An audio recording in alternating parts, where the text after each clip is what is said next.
23h à Abidjan et partout en Côte d'Ivoire. Madame, Monsieur, bonsoir. Tout de suite, les titres de votre édition. Le peuple Atchan rend hommage au chef de l'État pour ses actions en faveur du développement. Une cérémonie hommage au président Alassane Ouattara a été organisée ce samedi dans la commune de Songon. C'était en présence du Premier ministre Amadou Gon Coulibaly. 58e anniversaire de la Côte d'Ivoire, J-3, en prélude à l'événement qui se prépare activement, la Marine nationale a gratifié les populations ivoiriennes d'une parade nautique ce samedi matin.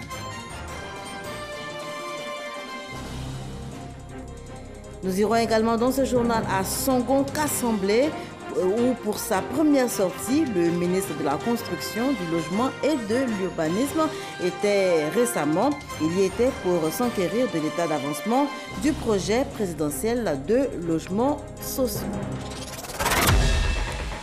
Mais avant cette information, le peuple Atchan rend hommage au chef de l'État pour ses actions en faveur du développement. À l'initiative du gouverneur du district d'Abidjan, Robert Begré Mambé, une cérémonie hommage au président Alassane Ouattara a été donc organisée aujourd'hui même dans la commune de Songon. C'était en présence du Premier ministre Amadou Gon Coulibaly.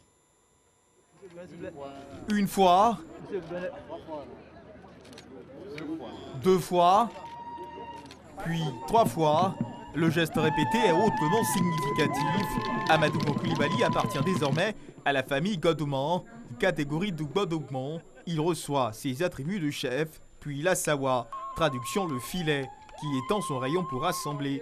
Par cette symbolique, il intègre la famille Atchan, le peuple Atchan qui rend hommage au chef de l'État Alassane Ouattara pour les multiples actions de développement engagées en leur faveur et la nomination de deux de leurs fils, Tchakba Bogui Laurent et Dao Paulin Claude, appelés au gouvernement. Excellent Monsieur le Premier ministre, les Ivoiriens aspirent à la paix, le dialogue et la concertation. Votre force sera d'être un chercheur de paix, un faiseur de paix, un défenseur de la paix. Dites au chef de l'État que le peuple Atchan est avec lui, le soutient. Et nous savons que nos préoccupations seront ses préoccupations. Nos ambitions, il les a déjà anticipées. Et que Dieu l'aide à réussir brillamment ce deuxième mandat que Dieu lui a confié auprès des Ivoiriens. L'initiative est du gouverneur du district d'Abidjan, Robert Begré Mambé. Cette cérémonie s'est déroulée dans la pure tradition Atchan. Honoré par cette attention particulière du peuple Atchan, le chef du gouvernement, Amadou Gon Coulibaly, a lancé un message de paix. Je suis venu ici à la demande et avec l'autorisation du président de la République pour venir prendre les forces nécessaires auprès du peuple Atchan pour conduire à la paix, au rassemblement des Ivoiriens. Je puis vous en donner l'assurance. Le président de la République tiendra tous les engagements pris en ce qui concerne le développement de vos localités. Oui, au regard de l'importante contribution du peuple Atchaman à l'essor économique de notre pays, il n'a jamais été oublié et je peux vous dire, le peuple Atchaman ne sera jamais oublié. Les 60 villages Atchan, tous représentés à cette cérémonie, ont tenu à rassurer de leur engagement à soutenir la vision de construction d'une Côte d'Ivoire émergente prônée par le président Alassane Ouattara. Reportage signé Herman Guivet qui, à l'occasion, a tendu son micro à quelques chefs traditionnels Atchan. On les écoute. Le peuple Atchan, n'est-ce pas, dans sa globalité, approuve sa politique et lui fait confiance pour continuer, n'est-ce pas, à porter le développement dans le village Atchan. Le Premier ministre Amadou Gon Coulibaly, nous l'avons appelé pour qu'il soit un des nôtres, puisque nous avons toujours été un peu pacifiques pour que, partant de là, il puisse répandre cela au niveau du gouvernement et à travers lui au niveau de toute la Côte d'Ivoire. Voilà les artistes de Côte d'Ivoire qui également sont reconnaissants au président de la République par rapport donc à ses actions en faveur du développement et surtout pour ses œuvres en faveur de leur mieux-être. Ils se sont donné rendez-vous demain dès 10h. Ce sera au Palais de la Culture à Treichville. Ils y seront pour rendre hommage au président Alassane Ouattara. Reportage signé Issaïou. Pension aux artistes, assurance maladie pour leur garantir une bonne santé, Grand Bassam, patrimoine mondial de l'UNESCO, restructuration du Buruda, bureau ivoirien du droit d'auteur. Ce sont là quelques actions posées par le président de la République pour dynamiser le secteur culturel en Côte d'Ivoire. En reconnaissance, les artistes lui rendent hommage au Palais de la Culture de Treichville. La reconnaissance pour nous est un acte divin. Nous ne faisons pas de politique, mais nous apprécions la politique qui est faite pour nous. Et c'est pourquoi, aujourd'hui, après avoir constaté que nous avons des pensions, de 10, nous sommes à près de 80, que ce soit en Côte d'Ivoire, que ce soit dans la diaspora. Nous constatons aussi que Bassam est devenue une ville mondiale. Le Zaouli, danse traditionnelle, est la manifestation même de l'intérêt que le président porte aux arts traditionnels. Nous avons aussi le balafon, c'est un instrument millénaire que nous connaissons et qui aujourd'hui, grâce à l'action du président de la République, est donc patrimoine immatériel de l'UNESCO. Un illustre invité pour cet hommage au chef de l'État, Salif Keïta. Je suis venu comme invité spécial des artistes ivoiriens et de la diaspora pour remercier le patron pour tout ce qu'il a fait pour les artistes. Quand on aime son métier, on fait du bon travail. Et quand on fait du bon travail, il y a des bonnes personnes comme le président de la République qui reconnaissent ta valeur. Le Domingo de la musique africaine profite de l'occasion pour exhorter tous les Africains à œuvrer pour la paix. L'hommage au président de la République est prévu ce dimanche au Palais de la Culture de Treichville à 10h.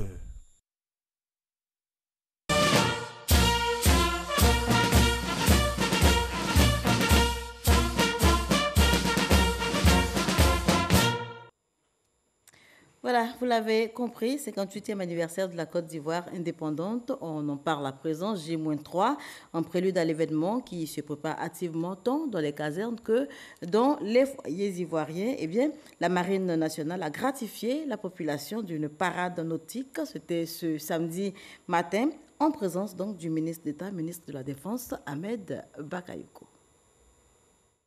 Plan d'eau lagunaire. Exercice d'entraînement tactique et de manœuvres navales dénommé parade nautique pour mettre en évidence les matériels majeurs et les savoir-faire des marins. La Marine nationale apporte sa touche en présence du ministre d'État, ministre de la Défense Ahmed Bakayoko, en initiant un défilé nautique en prélude à la fête nationale du 7 août.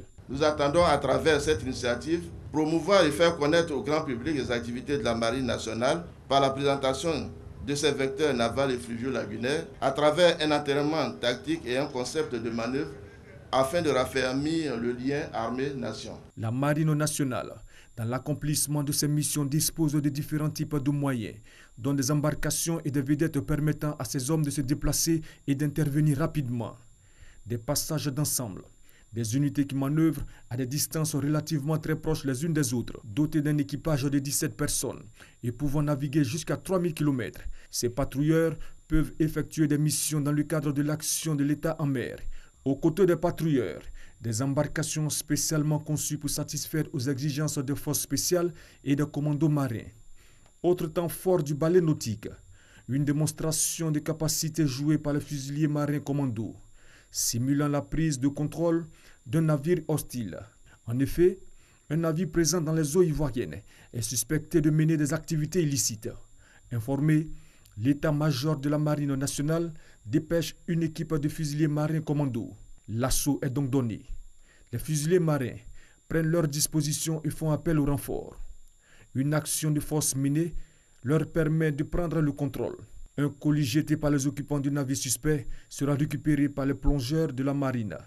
Fin de la manœuvre. C'est la première du genre depuis l'indépendance de la Côte d'Ivoire qu'on a une parade nautique qui montre la montée en puissance de la Marine nationale de Côte d'Ivoire. Nous avons, sous l'instruction du président, une coordination de l'activité de l'État en mer et le chef de l'État a voulu équiper la marine de patrouilleurs, de navettes, d'embarcations qui font aujourd'hui que notre armée est capable de protéger notre zone économique maritime. La Marine nationale est une composante des forces armées de Côte d'Ivoire. Elle remplit des missions de défense et services publics comme la surveillance et la défense des approches maritimes, le transport et l'appui aux autres composantes armées. Abou Sanogo signait ce reportage. Avec Serge Koléa, rendons-nous à présent à Yamoussoukro où population et armée sont en symbiose pour la réussite de la fête de l'an 58 de la Côte d'Ivoire. Comment Yamoussoukro prépare l'événement? Vous le saurez dans ce reportage signé Serge Koléa, justement. On m'écoute, on me regarde. Point final. On va le prendre une dernière fois. Repos. Attention. Yes. 1, 2. Yamoussoukro, place Jean-Paul II. Nous sommes en plein cours de défilé militaire. Une soixantaine de jeunes filles et de femmes aux ordres du sergent-chef Lakoun Koulibaly. C'est la fête de l'indépendance. C'est vrai que c'est une fête militaire. Mais dès lors que les filles vont participer, quand même, il faut qu'ils aient le minimum pour pouvoir défiler devant les autorités. Donc c'est dans ce cadre-là que nous avons. C'est un groupe hétéroclite. C'est toute la communauté qui sont réunies. Comme les autres participants au défilé du 7 août, ces femmes ont à cœur de réussir leur mission.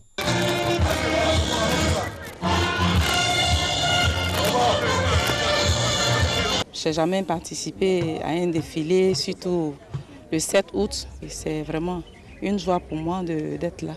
Sur le même boulevard, 300 hommes, tous corps confondus, répètent depuis un peu plus d'une heure.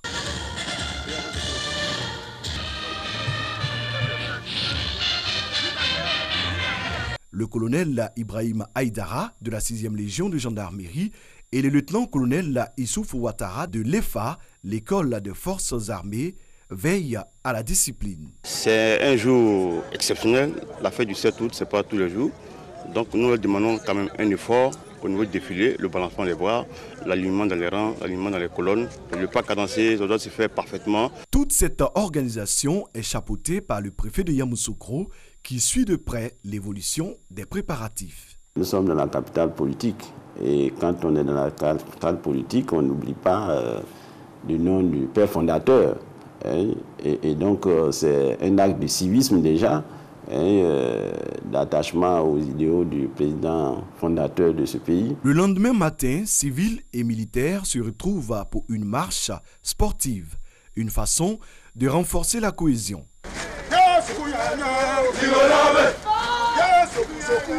Pour ce 58e anniversaire de l'indépendance de la Côte d'Ivoire, la salubrité doit être de mise. C'est pourquoi la directrice régionale de la salubrité, Chantal Afinkwasi, lance la semaine de la propreté. Le comité mis en place est dirigé par le préfet de Yamoussoukro. Lui et son équipe ont pour rôle de donner plus d'éclat à la capitale politique de la Côte d'Ivoire avant, pendant et après la célébration de l'indépendance.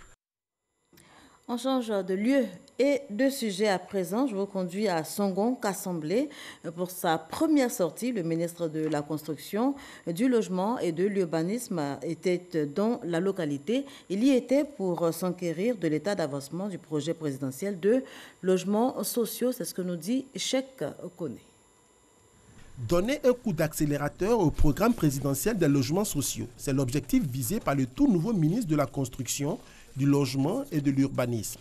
Ce projet, priorité du gouvernement, a prévu la construction de 60 000 logements sur la période 2012-2016 et 150 000 autres à la fin de 2020. Mais le bilan à mi-parcours reste mitigé. Nous sommes aujourd'hui dans un exercice justement de vérité. Nous sommes venus toucher du doigt la réalité de l'avancement de ce projet. Nous nous rendons compte que nous sommes relativement loin des promesses qui ont été faites.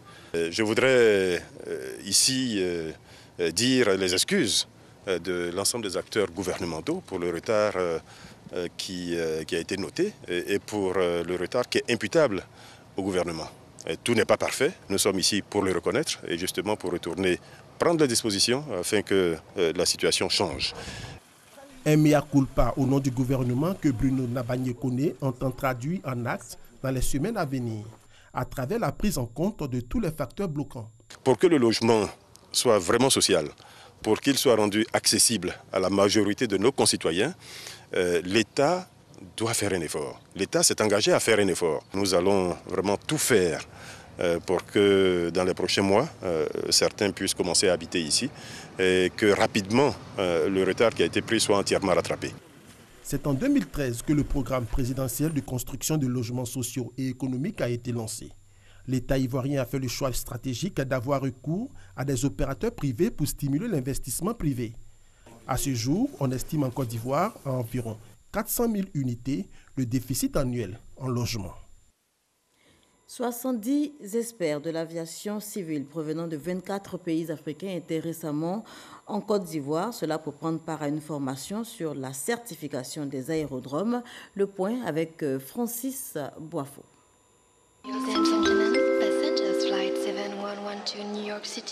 Parmi les 53 plateformes aéroportuaires les plus modernes du continent et respectant les normes internationales d'aviation civile, figure l'aéroport international Félix Houphouët-Boigny d'Abidjan. Le processus de certification conduit par l'Autorité nationale d'aviation civile ANAC a duré 3 ans. Quand j'ai été nommé, 2 axes m'ont été indiqués. C'était la certification américaine de l'aéroport d'Abidjan et la certification de l'aéroport Félix Houphouët-Boigny. Ajoutez à cela la classification de l'ANAC en catégorie 1 EFA. Ce sont des défis qui ont été indiqués donc à l'ANAC. Le gouvernement a mis à disposition de l'ANAC des crédits pour le faire. Depuis la certification en avril 2017 de l'aéroport international Félix Houphouët-Boigny, les experts de l'ANAC sont sollicités à travers l'Afrique. Nous avons eu à faire appel à des experts de l'autorité de l'aviation civile de la Côte d'Ivoire qui étaient venus au Niger pour partager leur expérience et ceci nous a facilité la certification. Maintenir la certification OACI ou la certification américaine TSA des aéroports ou encore faire aboutir le processus de conformité aux normes internationales de sûreté et de sécurité pour l'ensemble des pays africains. C'est l'objectif de cette rencontre organisée par l'administration fédérale américaine de l'aviation civile et de l'OACI en collaboration avec l'ANAC Côte d'Ivoire. Plusieurs enseignements pour 70 participants provenant de 24 pays. Le service carburant avion que nous n'avons pas pu vraiment prendre en compte dans notre système de certification. Nous avons pu constater qu'il est vraiment important de le prendre en compte, soit maintenant ou après. La certification des aérodromes est un défi pour l'Afrique. 53 aéroports internationaux certifiés sur un total de 220 à travers le continent. Très loin de l'objectif de l'Organisation de l'aviation civile internationale OACI qui exige la certification de tous les aéroports.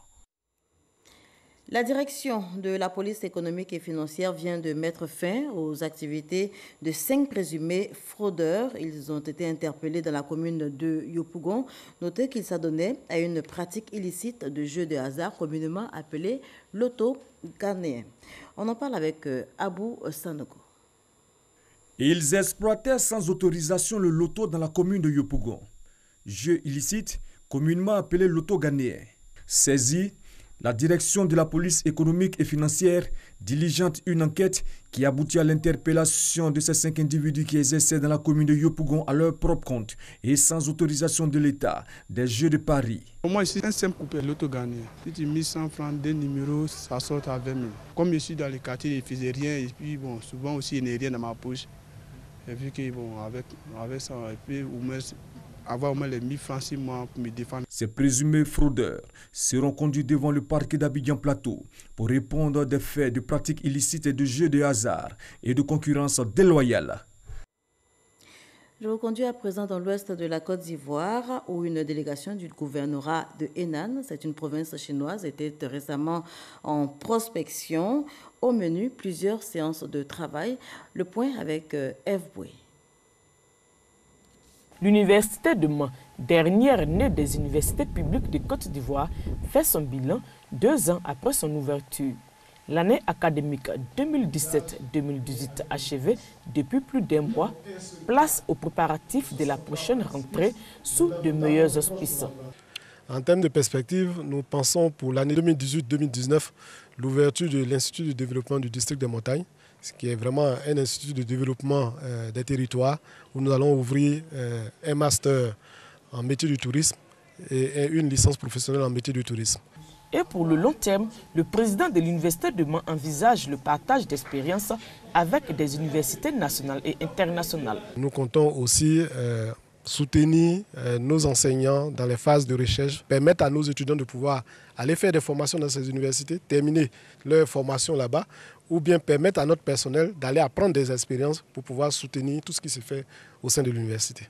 Aujourd'hui, sous l'impulsion du Conseil régional du Tongpi, l'Université de Mans reçoit la visite d'une délégation chinoise conduite par Qian Guoyu, vice-président de la conférence consultative politique du peuple chinois pour la province de Henan. Objectif, initier une coopération entre l'Université de Mans et des universités de la province de Henan. C'est impressionnant la vitesse de développement de l'université sous 3 ans seulement. Et nous avons vu beaucoup de potentialités de collaboration entre l'Université de Mans et les universités de la province de Roland dans les différents domaines comme les échanges des enseignants et des étudiants. Outre le secteur de l'enseignement supérieur et la recherche scientifique, d'autres secteurs comme l'agriculture, l'artisanat, le commerce, la santé, le tourisme, la culture, entre autres, seront impactés par cette visite. Une visite inscrite dans le cadre de la coopération décentralisée et qui intervient après les voyages en Chine du président du Conseil régional du Tongpi en avril, mai et juin 2018. Nous avons eu l'occasion de rencontrer les autorités de Henan et ils nous ont invités à participer à un forum. Et à marge de ce forum-là, nous avons signé une lettre d'intention donc de coopération entre le Tongpi et la province de Henan. Et je suis heureux aujourd'hui de recevoir cette délégation de haut niveau qui vient voir ce que nous faisons ici. Et donc ensemble, nous avons discuté des possibilités de coopération dans plusieurs domaines. Les hôtes de marque ont bien pris le pouls de la région du Tongpi. Visite de quelques sites touristiques, en l'occurrence la forêt sacrée de Gbepleu avec ses singes emblématiques. Et pour finir en beauté, une soirée artistique et culturelle. Sans doute un petit avant-goût du prochain festival Niidalé où les futurs partenaires sont très attendus. Le ministre Kobenang Kwasi Adjoumani se trouve en ce moment dans la région du Gor. Il y est dans le cadre d'une tournée de sensibilisation aux valeurs de paix et de développement. Aoura Gayo, le président du mouvement sur les traces d'Houphouët-Boigny, a échangé avec la jeunesse. Mamadou Kwasi. Aoura Gayo, la jeunesse communale de cette localité du département de Gagnoua, a un nouveau président. Il s'agit de Magloire Niago Sessignon. Son bureau et lui sont investis dans leurs nouvelles fonctions par le ministre Kobenang Kwasi Adjoumani, parrain de l'événement. Cette cérémonie a mobilisé l'ensemble des couches sociales de la commune d'Aoura Gayo. Les femmes et les jeunes sont sortis nombreux aux côtés des chefs de village, des chefs de canton ainsi que des chefs de communauté pour répondre à l'invitation du ministre Kobenang Kwasi Adjoumani. Le président du mouvement sur les traces d'Houphouët-Boigny a saisi la tribune pour inviter les jeunes au travail et à maintenir la cohésion qui règne entre eux. Il les a par ailleurs rassurés de la volonté du président de la République, Alassane Ouattara, et de son gouvernement à œuvrer pour leur bien-être. Les jalons de la paix et de la cohésion ayant été solidement fixés à travers cette union, vous pouvez à présent vous lancer à l'assaut de toutes les opportunités qui s'offrent à vous. Et croyez-moi, il y en a beaucoup. Parce que la jeunesse constitue une priorité pour le président de la République, son Excellence Alassane Ouattara. Chers amis jeunes, je vous demande de ne pas désespérer, mais au contraire d'avoir de l'espoir, car vos soucis sont des préoccupations pour le gouvernement du Premier ministre, son Excellence Amadou Gon Coulibaly. Abordant la question de paix et de développement, Le président du mouvement sur les traces d'Oufo-Boigny a invité les chefs traditionnels, les chefs de communauté ainsi que les leaders d'opinion à poursuivre leurs actions de sensibilisation pour renforcer davantage le climat de paix et la cohésion qui règne déjà en Côte d'Ivoire. Les Ivoiriens et plus particulièrement les populations d'Ouragayo aspirent à la paix et au développement. Satisfaits des messages de paix et de cohésion prônés depuis quelques mois par le ministre Koubenon Kwasi Agyemang, les femmes et les jeunes de la sous-préfecture d'Ouragayo ont promis d'être ses ambassadeurs dans la région du Gor pour demeurer sur les traces du père fondateur de la Côte d'Ivoire moderne, le président Félix Houphouët-Boigny. Et on reste sur le terrain politique. La secrétaire générale adjointe du RDR chargée des associations, ONG et groupements de femmes a eu ce jeudi une rencontre avec les présidentes du Rassemblement des femmes républicaines, RFR. C'était à la rue Le Pic, ici même à Cocody. À l'ordre du jour, la mobilisation des militantes autour du parti unifié. Olivier Irébi, Herman Guivet. Les présidentes de section du Rassemblement des femmes républicaines RFR, prêtes à investir le terrain pour le parti unifié. En vue d'une meilleure préparation, elles ont été conviées à une réunion d'information et d'organisation, rencontre initiée par la secrétaire générale adjointe en charge des associations et groupements des femmes au RDR. Une initiative visant à organiser les représentantes locales des femmes du parti dans le cadre de la promotion du parti unifié dans leurs différentes régions du pays. Les femmes des partis politiques, membres du RHDP, parti unifié, les femmes des associations, les femmes des ONG, les femmes de tout groupement féminin, en un mot, qu'elles ratissent toutes les femmes pour la mobilisation autour du président Alassane Ouattara pour le parti unifié RHDP. Nous ne voulons pas de divorce, tout en demandant au président du RHDP, parti unifié, de continuer le dialogue avec son frère aîné, le président Henri Konan Bédié. Une mission jugée nécessaire par les présidents RFR qui s'engagent à la mobilisation des populations de leur circonscription pour le RHDP unifié. Pour aider les femmes à réussir leur mission auprès des militants et sympathisants des partis membres du RHDP, le Rassemblement des oufouettistes pour la démocratie et la paix, les responsables des structures du RFR ont reçu le soutien technique des cadres du RDR. On s'intéresse à présent aux activités de Konan Kouadio Siméon, dit KKS, l'ex-candidat à la présidentielle de 2010 et 2015 en Côte d'Ivoire. Il invite la classe politique à préserver la paix dans le pays. À l'approche de 2020, Konan Kouadio Siméon, connu sous le pseudonyme de KKS, ex-candidat à la présidentielle, constate des tensions au sein de la classe politique ivoirienne. Du RHDP au FPI, en passant par le MFA, l'UPC, le PIT et bien d'autres, l'on assiste à des poussées de fièvre qui pourraient mettre à mal la cohésion sociale, selon KKS. Pour cette raison, le conférencier lance un appel à la cohésion sociale. Appelons tous les partis, appelons tous les militants et militantes de tous les partis, appelons toutes les forces vives de la nation et ensemble, rebâtissons l'unité nationale pour la renaissance de notre pays. Oui, chers compatriotes, tel est, j'en suis convaincu, le seul schéma, la seule alternative pour contourner le piège de l'implosion. Toujours selon KKS, il faudrait créer très rapidement les conditions d'un consensus national autour d'idées fédératrices d'un nouveau contrat social au service du pardon, de la réconciliation et de la paix.